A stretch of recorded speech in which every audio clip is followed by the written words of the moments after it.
এই আন্দোলনে যে সকল ছাত্রছাত্রীরা মারা গিয়েছে, আল্লাহ যাতে সবাইকে বেহেশত নসিব করে, সবাই রুহের মাগফিরাত কামনা করে আজকে ব্লগটা শুরু করছি। আসসালামু আলাইকুম এভরিওয়ান, ফাতেমা কিচেন ব্লগ থেকে ফাতেমা বলছি। কেমন আছেন সবাই? আশা করি আল্লাহর রহমতে সবাই ভালো আছেন। এই মুহূর্তে যে যেখান থেকে বসে আমার ভিডিওটি দেখছেন, দেখবেন বা পরে দেখে নেবেন। আল্লাহ যাতে আপনাদের সবাইকে ভালো রাখে, সুস্থ রাখে এবং নিরাপদে রাখে, এই দোয়াই করছি। আলহামদুলিল্লাহ, আমরা আল্লাহ তাআলার অশেষ রহমতে ভালো আছি। ডেইলি লাইফে নতুন আরেকটি ব্লগে আপনাদের ওয়েলকাম করছি। আজকে ব্লগটা শুরু করেছি সকাল থেকে দুপুর পর্যন্ত কি করেছি, আর বিকালে একটু টক ঝাল মিষ্টি আমের আচার দিয়েছি। এই সময় সেই রেসিপিটা আপনাদের সাথে আজকে শেয়ার করছি। আশা করি আজকে ব্লগটি ভালো লাগবে। আপনাদের সাথে কথা বলতে বলতে কিন্তু আমি সকালে নাস্তাটা করে নিয়েছি। সকালে রুটি আর ঝুরা মাংস ছিল, কুরবানি ঈদের সময় যে রেখেছিলাম, ওইটা দিয়ে আজকে নাস্তাটা করেছি। নাস্তা করার পর সব হাঁড়ি পাতিলগুলো ছিল বা খাবার পরে যেইগুলো ছিল সবগুলো মেজে বেসিনটা পরিষ্কার করে নিয়েছে। আর এদিকে আপনাদের ভাইয়া কিছু আম নিয়ে এসেছিলো, এগুলো আমরুপালি, আর আমগুলো খুবই মিষ্টি। শুরুতে আরেকটি রিকোয়েস্ট, যারা এখন আমার চ্যানেলে একটি লাইক দেননি, একটি লাইক দিয়ে চ্যানেলটি কন্টিনিউ করার অনুরোধ করছি। আপনার একটি লাইক আমার চ্যানেলটিকে আরও সামনের দিকে এগিয়ে নিয়ে যেতে সাহায্য করবে। এদিকে কিন্তু আমি আমগুলো পলিথিন থেকে বের করে ঝুড়িতে নিয়ে নিচ্ছি। যেগুলো একটু বেশি পাকা এগুলো আমি একটু আলাদা করে নিচ্ছি, আর যেগুলো একটু শক্ত আছে এগুলো আমি অন্য আরেকটা ঝুড়িতে নিব। দুইটা ঝুড়ির মধ্যে আমি আজকে আমগুলো নিয়ে নিচ্ছি। আর আজকে দীর্ঘ 7 দিন যখন আমি ভিডিওটা আপলোড দিব, প্রায় 1 সপ্তাহ পর হয়ে যাবে। এই 1 সপ্তাহের মধ্যে অনেক কিছু ঘটে গিয়েছে, আসলে যা বলে বোঝানো বা বলার ভাষা আমাদের কারণে আমরা সবাই দেখেছি। তার মধ্যে নেট ছিল না, কি হয়েছে কোথায় কারোর কাছ থেকে কোনো খবর নিতে পারিনি।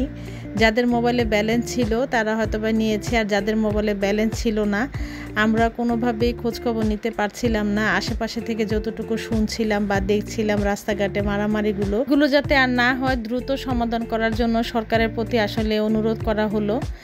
আর আপনাদের সাথে কথা বলতে বলতে দেখে নিয়েছেন আমি আমগুলো গুছিয়ে নিয়েছি। আর এদিক দিয়ে দুপুরের জন্য এক চুলাতে ভাত আর অন্য চুলাতে আমি ডালটা বসিয়ে দিব। এদিকে চুলাতে আমি ভাতটা বসিয়ে দিয়ে আপনাদের সাথে কিছু কথা বলে নিয়েছি। আর আজকের কথাগুলো যদি কোনো সমস্যা বা অসুবিধা হয় ক্ষমা সুন্দর দৃষ্টিতে নেবেন। আসলে আমরা সাধারণ জনগণ, আমরা এই দেশের এরকম পরিস্থিতিতে পড়তেও চাই না, আর এগুলো যাতে না হয় সেই দোয়াই করছি সব সময়। সবাই ভালো থাকুক, সব দেশেই সবাই বাঁচার অধিকার বা সবাইকে স্বাধীনভাবে চলাফেরার অধিকার সবারই আছে। কেন আমরা এরকম মারামারি বা ধ্বংসস্তূপের মধ্যে যাব যাতে করে আমাদের দেশের ভাবমূর্তি নষ্ট হয়, আর আমাদের যে দেশের জিনিসপত্রগুলোই নষ্ট হয়। অযথা কতগুলো তাজা প্রাণ, স্কুলের ছেলে কলেজের ছেলেগুলোর প্রাণ গিয়েছে। একমাত্র তাদের বাবা মারাই এখন বুঝতে পারছে যে তারা কি হারিয়েছে। আমরা শুধু দেখেছি আর আফসোস করেছি, এটা ছাড়া তো আমাদের আর কিছুই করার নেই। আল্লাহ যাতে সবাইকে বেহেশত নসিব করে, আবারও আল্লাহর কাছে এই দোয়াই করছি।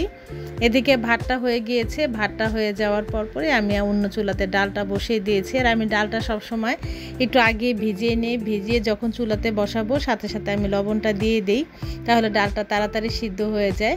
আর যখন ডাল বসিয়েছি এর আগে কিন্তু আমি চুলাতে গরুর মাংসটা বসিয়ে দিয়েছিলাম, এটা কালা ভুনার জন্য।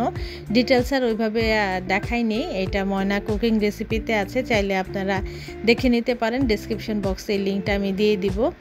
আর এদিকে কিন্তু আমার কালা ভুনাটা প্রায় হয়ে এসেছে। এখন আমি ঝোলটাকে আর একটু শুকিয়ে নিব। কালারটা যেহেতু আজকে এখনও কালারটা আসেনি, তাই আমি আর একটু রান্না করে নিয়েছি। আর এখন পানিটা যতটুকু শুকিয়ে গিয়েছে, এখন বাগার দিয়ে নিব। এখানে পেঁয়াজ কুচি আর আছে সরিষার তেল, 3-4টা শুকনো মরিচ দিয়ে আমি এখন এটাকে একটু পেঁয়াজ বেরেস্তা করে নিয়েছি। আর রান্না করা মাংসটা আমি এখানে দিয়ে দিব। পেঁয়াজ বেরেস্তাটা যখন লাল লাল হয়ে আসবে আমি তখন মাংসগুলো দিয়ে দিব। আর আজকে আমি কালা ভুনাটা করেছি রাঁধুনি রেডিমিক্স, যে কালা মশলাটা ছিল ওইটা দিয়ে আমি করেছি। এটা অথেন্টিকভাবে করা হয়নি, কালা ভুনার মশলাটা দিয়ে আজকে আমি কালা ভুনাটা করেছি। কিন্তু কালা ভুনার মশলাটা দিয়ে করলে প্রচুর ঝাল, 2 কেজির জন্য পারফেক্ট। কিন্তু আজকে আমি 1.5 কেজির কালা ভুনা করেছি, কিছু মশলা আমি রেখে দিয়েছি। আর মশলাটা প্রচুর ঝাল। আমার কাছে কেন যে মনে হয় যে অথেন্টিকভাবে করলে মনে হয় কালা ভুনাটা সবচেয়ে বেশি ভালো হয়। বেরেস্তার মধ্যে আমি এখন কিছু মাংস এখানে দিয়ে ঢাকনাটা দিয়ে দিচ্ছি যাতে এর ফ্লেভারটা মাংসটার মধ্যে ঢুকে যায়। এর মধ্যে আমি সবগুলো মাংসটা দিয়ে আবার একটু ঢাকনাটা দিয়ে ঢেকে রেখেছিলাম।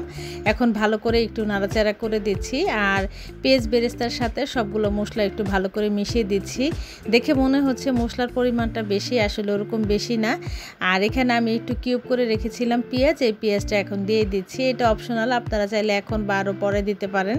এখনই আমি দিয়ে দিচ্ছি, যখন মানে মাংসটা খাওয়া হবে দাঁতের নিচে পড়লে আসলে খেতে খুবই মজা লাগে, যার কারণে আমি এখন পেঁয়াজটা দিয়ে নিচ্ছি। আপনারা চাইলে পেঁয়াজটা এর আগেও দিয়ে নিতে পারেন। এখন আমি পেঁয়াজটা দিয়ে আবারও ঢাকনাটা দিয়ে দিব, দিয়ে আমি ভালো করে এরকম কালারটা আসা পর্যন্ত আমি ভেজে নিচ্ছি। অলরেডি কিন্তু আমার কালা ভুনার কালারটা চলে এসেছে। আর একটু ভেজে আমি এখন পরিবেশন করে দেখাচ্ছি আমার কালা ভুনাটা কীরকম হয়েছে।